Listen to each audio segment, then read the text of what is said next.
awake in the world, I find myself aware, alert, curious, anxious. What is the world all about?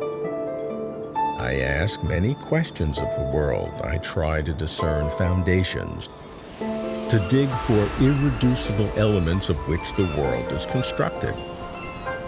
I have a favorite question. It's a question that is as deceptive as it is deep. It is a question that is very short. What exists? I'm Robert Lawrence Kuhn, and Closer to Truth is my journey to find out.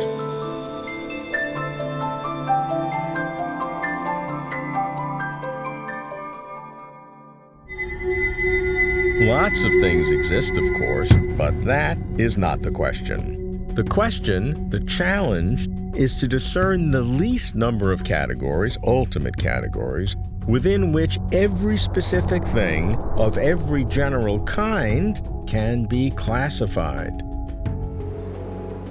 What are the minimum number of ultimate categories of existence, such that no category can be explained by any other category? Because if I could get down to such ultimate categories, then maybe, just maybe, I can catch insights of what the world is all about, if about anything at all. That's why I've come to Crete, for a conference of physicists who seek fundamentals and philosophers who seek foundations. Can I find the ultimate categories of existence? I begin with a philosopher of science who focuses on foundations in physics and cosmology, metaphysics and mind, Barry Loewer. Barry, we know all this stuff exists, oceans, beautiful rocks. At the most fundamental level, when you get whatever categories you have, you can't explain one in terms of the other. What do you get down to absolute bedrock? Philosophers have always been interested in fact, this could even be their job description. Tell us what are the fundamental kinds of things that exist, and tell us what does exist. Although I find that when I ask my friends those questions, I lose my friends. But I am very interested in what are laws of physics. There are fundamental laws of physics, but whether they're metaphysically fundamental, we might say bedrocks of existence, that is a question. There are two kinds of views about that. One is the view that they are fundamental and the bedrocks of existence, and the other is the view that they're not. The first view we might call a very metaphysical view, and goes back to the origins of the concept of laws in the 16th and 17th century, and particularly in Descartes. And he laid out the idea that it was the job of the sciences to find laws. And in fact, physics particularly, but other sciences too, have taken on this job since then. And this, of course, made a job for philosophers to find out what laws are. One view is that the notion of law had a sort of theological origin, that what makes things happen in the world ultimately is due to God really moving things around, and that the laws describe how gods will move things around. So there's a whole other idea about laws, which say that laws themselves don't have any power to make things happen. Laws just describe what actually does happen. So the two views are a metaphysical view that says that laws are in some way part of the fundamental ontology, in addition to space and time and the material contents of space and time. And laws make things happen. And then there's the view that there's just the material contents of space and time, and laws are just very special, interesting mathematical descriptions of patterns which are themselves simple and highly informative and fit together in a big system.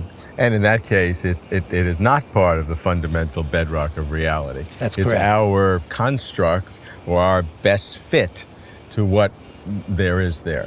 That's exactly right. Now, for some people, that's not realist enough for them. Right. And for other people, it is just realist enough. So you're saying that those kinds of laws don't, in fact, exist? Yes. My puzzle about them is, without God pushing things around, I don't really understand how these items, laws, could operate to make things happen. It isn't causation, because causation is not something that's in the fundamental bedrock either. So at the bedrock of reality then, if you're not having laws there, what do you have left? What I have is space-time, and then I have the wave function of the universe. That, I think, is the stuff of the universe, is what's described by quantum mechanics as a kind of wave function. Maybe there's something more. Maybe there are fields also. It has certain values throughout all of space and time.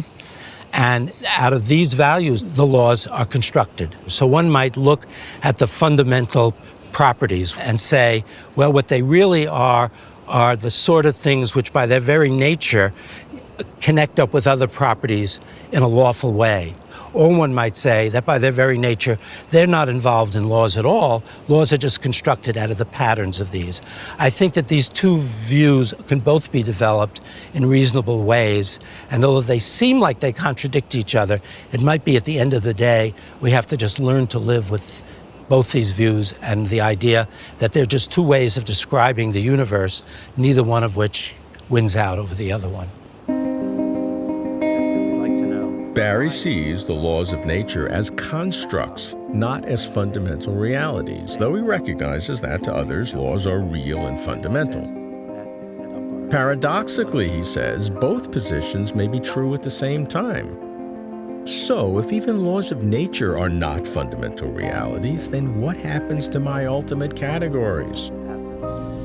Most philosophers of science, however, stress physical stuff. The physical forces, fields, and particles that compose fundamental physics. Are these my ultimate categories of existence? I ask a leader in the philosophical foundations of physics, philosopher of science, David Albert. It might have been hoped up until the middle of the 19th century or so that we could account for the world completely in terms of the motions of sort of Newtonian material particles. Toward the end of the 19th century, with the development of Maxwellian electromagnetism, it became clear that that wasn't the case, and that the fundamental architecture of the world includes at least one other thing, namely fields. The big thing that's happened in physics since the end of the 19th century that affects these debates a great deal is quantum mechanics. And there's a debate going on now about what the appropriate sort of ontology of quantum mechanics is, what we ought to read quantum mechanics as telling us fundamentally exists. So I would say at the moment, we're hoping we can get along with an ontology of particles and fields. But of course, science develops and science changes and science is full of surprises, and we'll have to see. Of course, other old questions are whether there are altogether different kinds of entities in the world, entities like God or mind or the good. And I think that the physical project has been committed from the beginning to at least seeing to what extent to which we can get along with just recognizably physical fundamental entities like particles and fields. But exactly what it is to be a fundamental physical entity is itself an open question. Okay, so let's take quantum mechanics sits below fields and particles in a sense, right? In a sense, yes, but quantum mechanics was first read as asserting that particles do weird things, that particles can be in situations where there's no fact of the matter about where they're located in space, or that the world was made of these things which are sometimes particles and sometimes waves and so on. None of that was terribly helpful. Okay, but my question is still, I haven't gotten what an is answer. there? In other words, particles and waves you had, and then I said quantum mechanics is sitting below it. You weren't willing to say it that way. No, yeah, that's right. I don't think quantum mechanics exactly preserves the old categories of particles and fields. In order to fully understand what's going on with quantum mechanics, we're going to have to replace those categories by something altogether different. I think quantum mechanics paints a picture for us where the fundamental objects are fields, but fields not of the kind we're used to that fluctuate around in three-dimensional space or four-dimensional space-time, but in a much, much higher dimensional space than that, okay? That is, that what's usually called the wave function, which was once regarded as a sort of abstract description of quantum mechanical systems, is actually itself what the quantum mechanical systems are. It looks to me at the moment like the best bet is that's what the world is. How about things like abstract objects? It's not God. Good. It's, I mean, like numbers, for example. So my attitude towards those would be, you get away with as few of them as you can get away with. if you get away with one, that changes your whole ontology. If you get away with one, that changes the whole ontology, and there is a sort of vibrant program in metaphysics of nominalism that tries to get away without any. And there have been serious attempts to see how to reconstruct physics without having to logically quantify over numbers. That is, without having to commit yourself to the existence of numbers. Whether these projects will succeed and the degree to which they'll succeed remains an open question. Physics is hard, philosophy is hard. Which way are you rooting? To try to produce as concrete and mechanical a picture as possible. Yeah. Dave's ideal world is an entirely material world. Only the physical is real. Quantum mechanics is fundamental, with no need for God, mind, or abstract objects. I find myself conflicted. On the one hand, I like the simple clarity of a coherent and self-contained physical world. On the other hand, I miss the mystery of realities beyond the physical. But are all scientists radical physicalists? I meet an Australian cosmologist who argues that there is something special about our universe. Luke Barnes. Luke, when you go down to the most fundamental categories of stuff, what is existence, so that you couldn't reduce it below that? You're a cosmologist, you're a believer, give me the categories. So at the moment, it looks like we have space-time and we have quantum fields. But the fact that those two, gravity and quantum mechanics, aren't quite talking to each other suggests that there's probably a story underneath those that we just don't know yet. So this is one of the interesting things about, say, naturalism or materialism, that everything is just matter, that we don't really know what matter is. We don't know what we're saying when we say that matter is the only thing that exists. There's another sort of realm that's interesting on sort of mathematical and abstract truths. And whether we should say that they exist or whether they are just true in some sense is a very interesting question. In particular, because it's often framed in terms of is mathematics invented or discovered?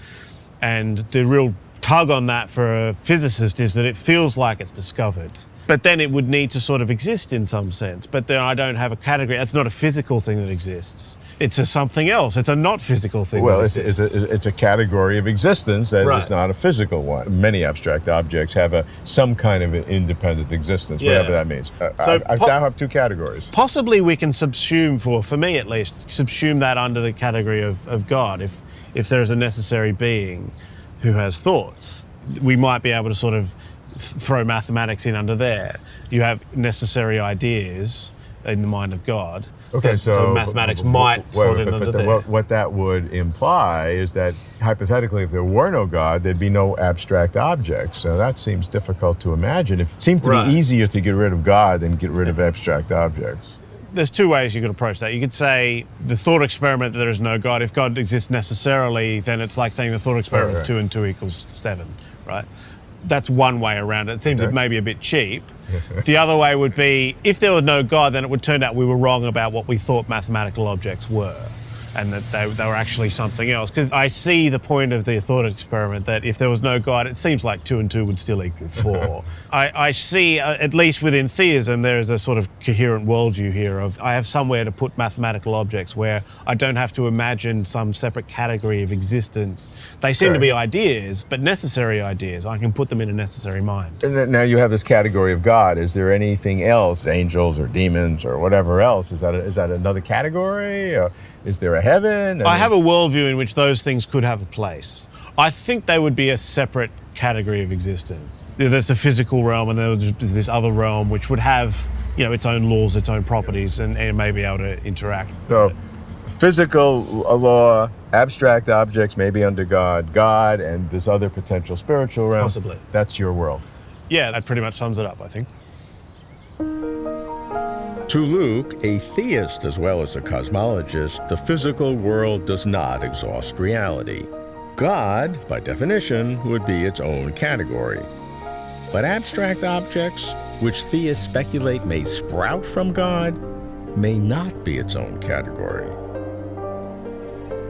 I'm all for categories beyond the physical, but I will not outsource my belief to someone else's faith.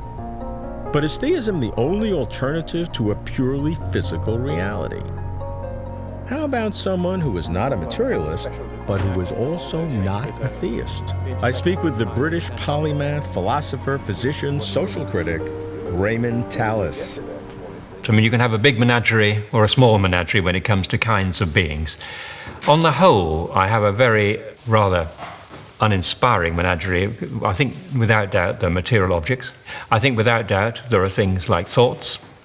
I think without doubt there are things like persons. That's pretty well the sum total. Of course, within physics we also quite properly have space and time and energy and so on. All of those things I don't deny. Okay, so you gave me three categories, and the first is material objects, and then you have thoughts, and then persons. Now, thoughts are more broadly experiences, I would say, yes. Experiences, okay. And that's different than persons. But experiences, some would say, is derivative of the material world, but I think you'd say experiences are derivative of persons. Can you have experiences without persons? Yes, I mean, the relationship between experiences and the material world is very difficult.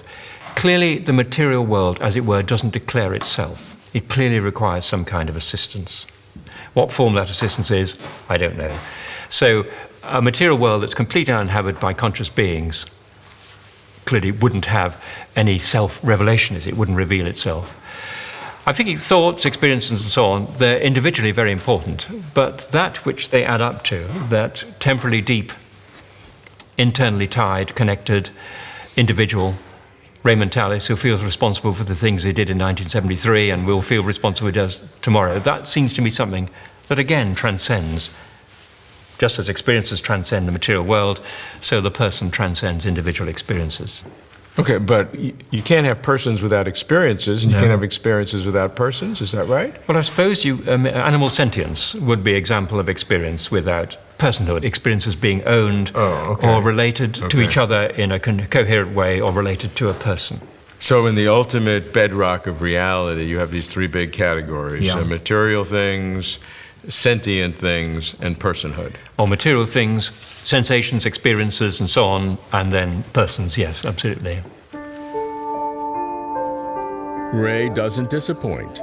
He offers up a radical trifold ontology of ultimate categories: material things, sensations or experiences, and persons.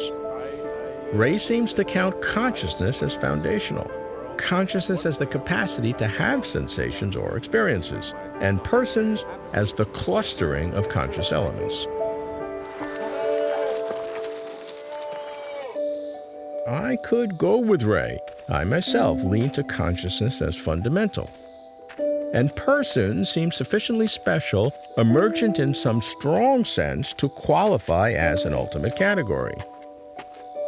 But I sense there are other ultimate categories to consider. I want all the options out for examination. Experts differ, of course. Almost all count material things as fundamental. Some add abstract objects, consciousness, God and spiritual realms.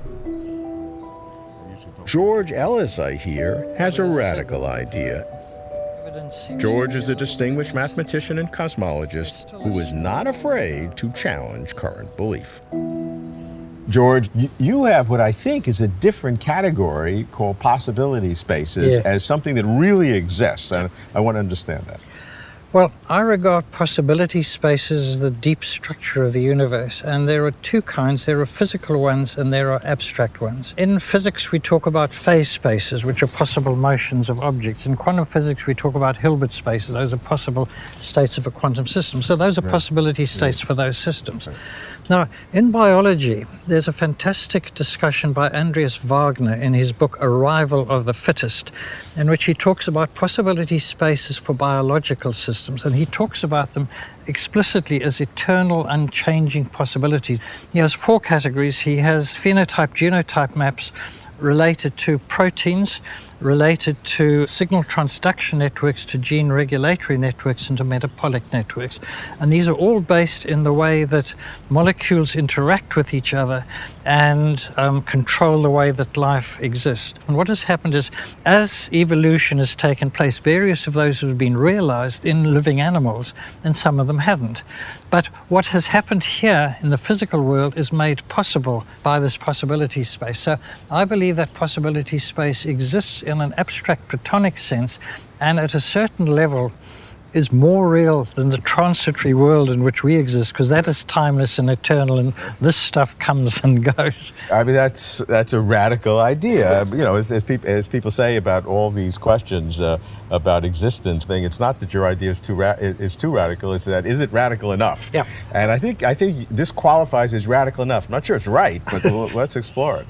Well, there's the possibility space for these microbiology stuff. Out of that arises the possibility spaces for animals and the evolutionary landscape, which is the possible animals which could come into existence. This has a subspace of animals with consciousness, and then a smaller subspace of animals with self-consciousness. So the possibility of self-consciousness is built into a possibility space and is part of the deep structure of the cosmos from this viewpoint. Okay, now is your possibility spaces different than all possibilities in a modal realism, that anything that you could possibly imagine, or everything there is? I'm talking about physical possibility spaces, so that isn't anything you could possibly imagine. This is anything which could come into existence given the laws of physics as they do exist. Now, the other category of possibility spaces is abstract ones, and the one which is most obvious to mathematicians is the space of mathematical possibilities. And many mathematicians are Platonists because they explore prime numbers, for instance. They find prime numbers have certain patterns. They don't invent those patterns, they find them. The square root of 2 is irrational. People didn't invent that fact, they find it. So this is, again, a timeless, eternal, unchanging fact. I like that, but I have to ask this, because for someone who is a theist, if possibility spaces are that strong, but that sounds to be a higher order of existence than God would be. That is a very deep kind of question, and I'm going to plead the Fifth Amendment on that one. It may be that God, if he exists, she exists, created those possibility spaces, or maybe he is constrained by them. That I don't know. But let me take the two most important other ones. There's a possibility space for thoughts, and this is governed by the seemingly platitudinous statement, you can only think a thought if it is possible to think it. Actually, that's a very deep statement. So we can only have the trivial or very deep. It's very deep, because this possibility of the discussion that we are happening now has been there since the start of the universe. It's been realized at this moment, but that possibility has always been there. The fact that you can think about it doesn't mean it exists in reality. Part of the subspace of thoughts is fairies and dragons. It doesn't mean they exist. Right. Part of that subspace is gods. It doesn't mean it exists. Now, but what does exist, a subspace of that space, is the space of ethics. And so in this sense, it's possible to think about what is right and wrong because it's part of this possibility space of thoughts. In that sense, the concept of ethics is built into the very foundations of the universe. Now, I think that is a very powerful statement. Yeah, but I'm not. Is that right? Because what you're saying is possibility thoughts of any thought. So I can think bad thoughts. And that's then a possibility space. How do you know they're bad thoughts? We're getting into whether morality is absolute or relative. There's two separate issues. The first issue is it's possible to think about moral thought. The second thing is a much deeper step. Is there a metric on those? Is there, in fact, absolute statement about what is right and what is wrong? Now, I maintain that anybody has to agree that there is a possibility of thinking moral thoughts. Yeah, that's where the disagreement can come is, are there absolute standards of right and wrong? So I'm drawing a sharp distinction. I think the possibility of thinking about ethics is there, period. The possibility of saying what is actually good and bad, I think it's there, but this is where I'm stepping across a boundary, and I cannot justify it in logical terms. I just say this is what I believe. What exists is among the deepest of questions. What exists sets the foundations for reality. What are the minimum number of ultimate categories of existence such that no category can be explained by any other category? I am not going to answer this question. My ambition here is more limited. I seek a set of possibilities, the largest list of possible ultimate categories. Almost everyone agrees that the physical material world is real. Many scientists and philosophers, of course, start and stop with the physical material world. To them, all else is superstition or wishful thinking. Others, gamely, add categories, abstract objects, consciousness, awareness, experiences, God, spiritual realms, possibility spaces. I'm striving for a full set of ultimate categories of what exists. Did I miss any? If anyone knows a category I've missed, please tell me. Please help me get closer to truth.